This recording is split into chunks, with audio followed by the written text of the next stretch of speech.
வெளிநாட்டுல இருந்து முழு காசையும் கொள்ளையடிச்சிட்டு வந்து இங்க இருந்து கஷ்டப்பட்டு உழைக்கிற சனத்தின் காசை கொள்ளையடிக்கிறாங்க. ஏனென்றால் ஆன்லைன்ல புக் பண்ணேக்க இவளுக்கு தெரியும் எவ்வளவு சனம் புக்கிங் வந்திருக்காண்டு, இங்க என்ன மாதிரி ஒழுங்கு இருக்குன்னா புக்கிங்க நிப்பாட்டி இருக்கணும். இவள் ஒரு கட்டம் வரைக்கும் புக்கிங்க நிப்பாட்டு இல்லை.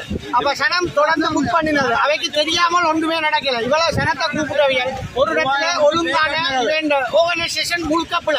ஏன்னா நாங்க 4 கிலோமீட்டர் நடந்து வந்திருக்கிறோம். 11 பேருக்கு 41,000 ரூபாய் டிக்கெட் போட்டுருக்கிறோம். வந்த 2 வயசு பிள்ளை 3 வயசு பிள்ளைக்கு 3 பேருக்கு 2,000 ரூபாய் அப்படி 6,000 ரூபாய் காசு கட்டி இருக்கிறோம். அந்த பிள்ளைக்கு ஒரு தண்ணி போத்தல கூட 2 மணிக்கிழமை எங்களால் கொடுக்கலாம இருக்கு. அப்ப வேண்ட ஒழுங்குபடுத்தல் பிள்ளைன்றதான அர்த்தம். நீங்கள் எந்த வீடியோவை எதுல வேணுமென்றாலும் போடுங்க, என்ன முகத்தை போட்டு வடிவா நான் கதைச்சதா வடிவா போடுங்க. என்ன கேஸ் என்றாலும் என்ற பேர்ல பதிவு பண்ண சொல்லுங்க. நான் எந்த கோர்ஸ்லயோ எங்க இருந்தாலும் வந்து கதைக்க தயார். முழு பேர் நீங்கள் வந்து வடிவா இந்த வீடியோ எதுல இருந்தாலும் போடுங்க.